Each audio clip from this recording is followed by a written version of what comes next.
We are getting good at weeding out the ones that we don't want to be at. The roadside ones, like we just kind of troll through the reviews and find the ones that say it's really private or it's really far away from the road or there wasn't any noise. I only heard one car or one road train overnight, blah, blah, blah.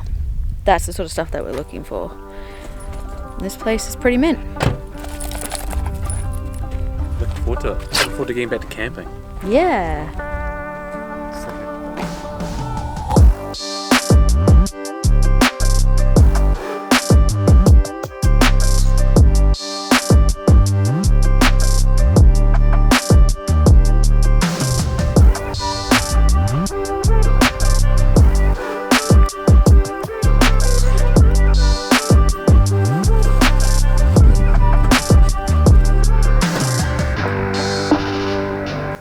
How's the serenity? It's nice. It's nice being back on our own again, isn't it? It's great. It's immediately put me in a better mood. I was feeling pretty bloody buggered, pretty sick of driving, but it's nice to be camping again. Somebody's done a poo.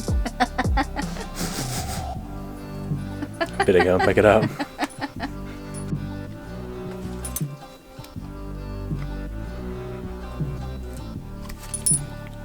There's not much chance of slipping into the jandals or the slides in the next few days, I don't think.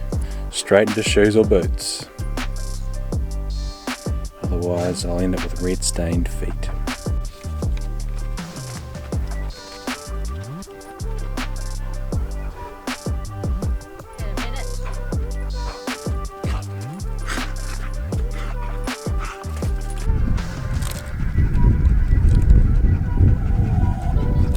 There's not too much in the way of firewood. It's all sort of these like low shrubs and they just dry out and break off at the base. So the biggest sort of thing is much smaller than your wrist. So I've got a bit. It'll be enough to do the jaffles, but I don't know whether we'll have the fire going all night or anything crazy.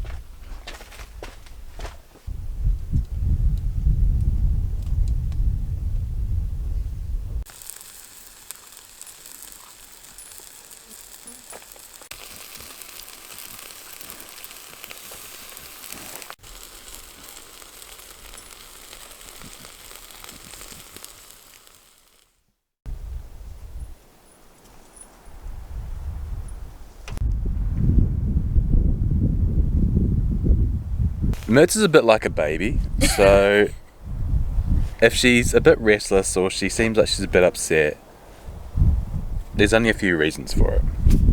She hasn't eaten, which she only eats in the evenings. She hasn't got any water, which she's got water and has had plenty to drink. She hasn't been for a wee, or she hasn't been for a poo, or she hasn't had a game of frisbee. All of these things she's had this morning. So when she's a bit restless in the morning and she keeps trotting around, it means she wants to jump in the back of the car. In the mornings, she just likes to be up there. She likes to watch pack up from there. But yeah, after about half an hour in the morning, she just wants to jump up in the back of the car. What a sleep last night though, eh? Oh yeah. It was so good to be back in the tent, back on the stretcher.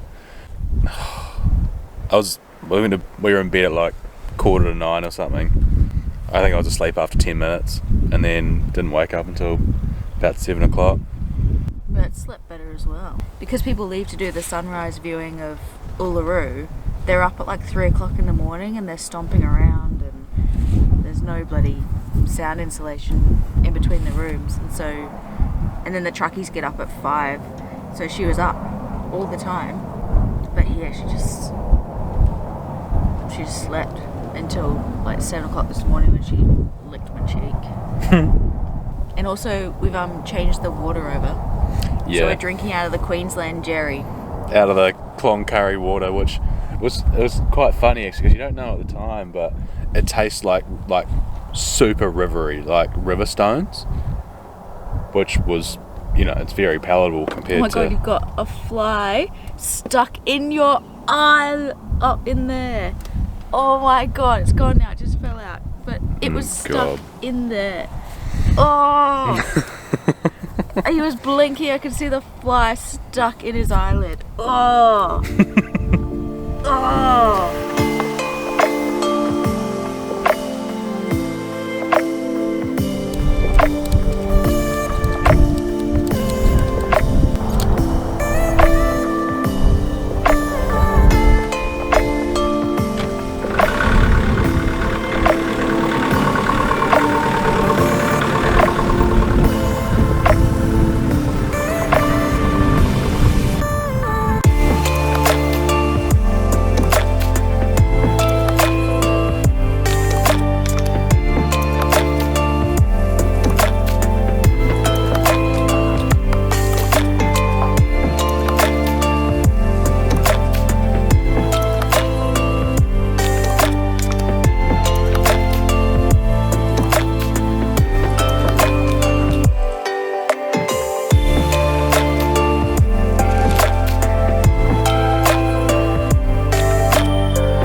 So the sign, we just went and checked it out and we're really bummed. It was on Australia's Amazing Race and they had to paint it red and yellow, and we were really hoping it was still going to be red and yellow, but unfortunately it's not.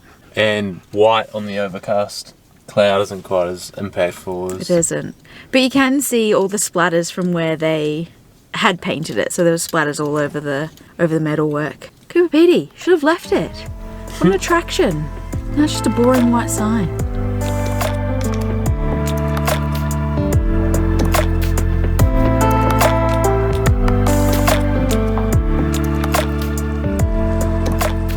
Alright, so I'm going to pop into the information centre and see if we can go to the Breakaways and the dog fence with Mehrts in the back of the car. So we'll find out. I'll let you know. We're going to the Breakaways and the dog fence. Are we? Yeah. Okay. Because I paid for it, and maybe Alex doesn't want to go to the dog fence and the Breakaways right now, but we're going because we're allowed to. How much was it? It's $11. Oh. So we were driving along Alex was trying to get me to take some video of the dog fences. We were driving. We had my window down and the parks pass just went straight out the window. So hopefully we don't get hit up and asked for a copy of our parks pass, so we might be up for a fine. Yeah, but also I don't like the fact that we've just lit it.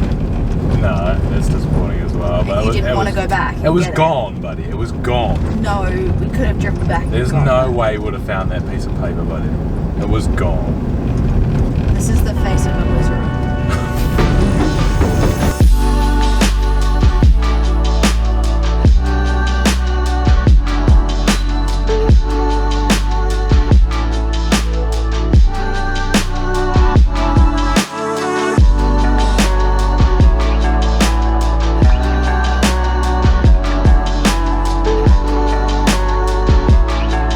It's made to keep the dingoes out of the southern part of Australia, like the sheep farming area of Australia.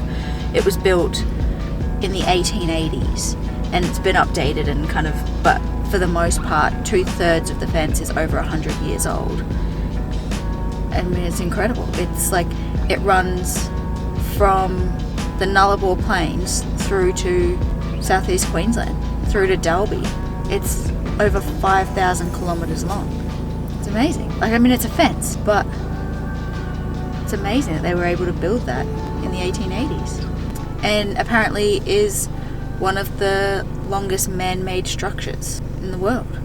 This whole place looks like Mars. Onto the breakaways? Onto the breakaways.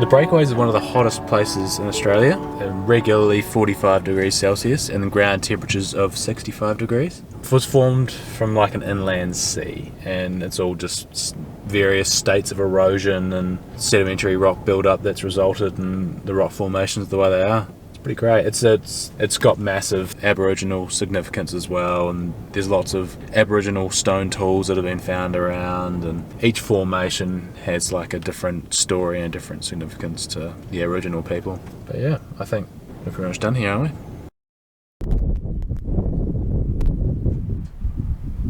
we? Just popped into the Serbian Orthodox Church, the underground Orthodox Church. Had a bit of a wander through. It's not massive or anything. There was only a few people in there, and there wasn't much like reading material or anything in there, so I wasn't quite sure what everything sort of represented or significance of it, but it was cool. Okay, rolling out of Coober, Pedy. We've got about 145 k's to drive to our wiki camp for tonight. It's another free roadside camp. There's two choices. One does not review very well because people can't get their caravans in there, which might work for us. The second one looks like there's plenty of room and people will rave about it, so that could mean that there'll be lots of people there. We're going to check out both and see which one takes our fancy.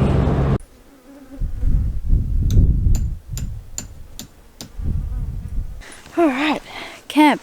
As you can see behind me, it's very overcast. It's going to rain. It's also windy, which actually the wind seems like it's dying down, so that's a good thing. Flies are atrocious, but that's Central Australia for you. We are looking forward to getting to the coast. Ollie's just setting up the tent. Mehrts has had her dinner, and hopefully we can do this quickly, and then we can relax. Yeah.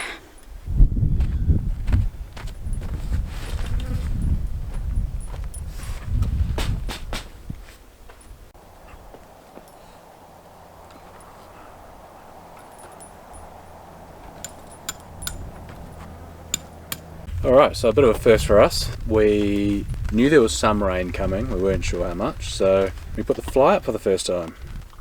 But then subsequently managed to get some reception to look up the weather. There's going to be 0.01 of a mil. It's like one drop. Yeah, so we needn't have bothered, but it was a good dry run anyway. Not a bad spot, not a great spot. It's not pretty. Oh, I don't mind it. But it's flat. It is flat, and it's reasonably sheltered for now. Yeah, so late setup for us, 6:15 already, so, but it doesn't matter because the can't start cooking until the flies stop hanging around when it's dark. Which is why we decided to get into camp late. We just thought, because it was super windy, we would just drive for as long as we could to stay out of the wind. Otherwise we would have spent 2 or 3 hours in the wind this afternoon. So we're closer to Port Augusta and we're out of the wind. For now. For now.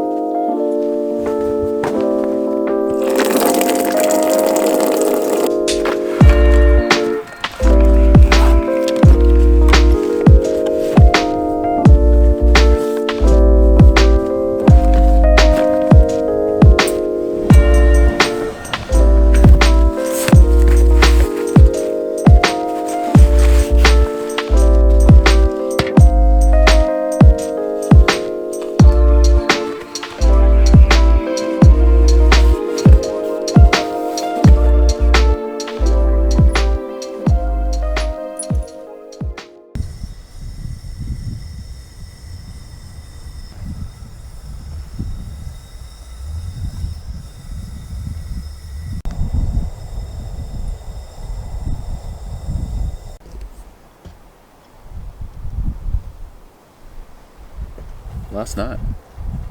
We knew there was wind forecast between 5 and 10, and it had been pretty calm all evening, and we actually had a bit of luck, a stroke of luck. We managed to get enough reception to watch the All Blacks versus Springboks. So finished dinner and everything. It was 1 minute to go in the game. Springboks just got a penalty on the 50-metre line. It was all very tight, very nerve-wracking. Yeah, it was exciting. It was great. It was good rugby.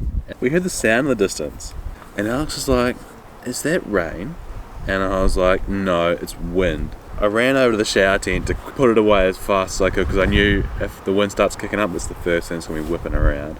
But then this enormous gust, like it'd come across the plains, it'd been rumbling across the plains. When it hit, it was like a bloody bomb went off. 90-kilometre-hour gusts. I've got this bloody shower tent in my hand, and it's bloody whipping around. I'm trying to roll it up, but it's still got the shower in amongst it. It's still got all the soap and the loofah in the pocket. It's still got my underpants in the other pocket, and so it's not rolling out properly. I'm like thrashing around, and I'm worrying about the arms breaking. And I'm like, "Alex, help!" At the exact same time, the front annex jumped off its poles, and that was lying on the ground. I hastily got the bloody shower awning up into a position where it wasn't whipping around anymore, and then came around the front to try and help Alex. There was nothing you could do in that wind. Like every time you tried to put a pole in, it would, like a peg in it, would just pull it out. We were trying to angle the front annex down so the wind would go over the top of it. The peg would just rip out of the ground, and Not to mention, it also started raining. Oh yeah, it was raining the exact same time. So we're getting wet. The windiest it's ever been in my life. Like I've never experienced wind like that before. Ripping the tent out of my hand. We're trying to hold on to it. It's got this flat front surface, and the wind's just coming straight on it. Like we positioned ourselves that the wind would be going over the top of the back, but it's so gusty and mad that it's just coming from all directions, so it's hitting the front of the tent. We're trying to hold the front of the tent. Any minute it felt like the tent would just rip out of the ground, and so it was the first night we'd used the fly, which all of a sudden became an enormous sail. We're like hastily trying to pull that down, but then as soon as you undo the pegs, a gust would pick up, so you'd have to like pull it down underneath you, otherwise it was just going to fly away. So we managed to we're just throwing stuff into the car, like front seat, footwell, just... The towels are flying everywhere. The water bottles are going everywhere. We're just having to grab stuff and put it away. We slept like absolute rubbish. I think I probably got to sleep around 1:30 or something, but then Alex was just awake. I got to sleep pretty quickly, but then I would just wake up at every single gust, so every 10 minutes. It's misery. It was crazy. You can totally deal with rain, but wind is just... When you're camping, it's diabolical. When you're in a tent. And then, so, got into bed at 11 o'clock. Managed to watch the last minute of the rugby when we lost. The icing on the cake. It's a new morning. It's a new day. Tent's fine. We're going to Port Augusta today. A little bit of civilization after a couple of weeks of... Not. Desert. I'd pay to see grass. like dewy morning grass. I'd pay. I don't think there's going to be any of that in Port Augusta yet. I don't think it's particularly grassy. I don't know anything about it.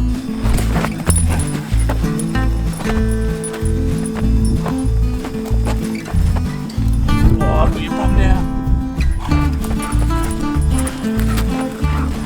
Get me out of this windy place.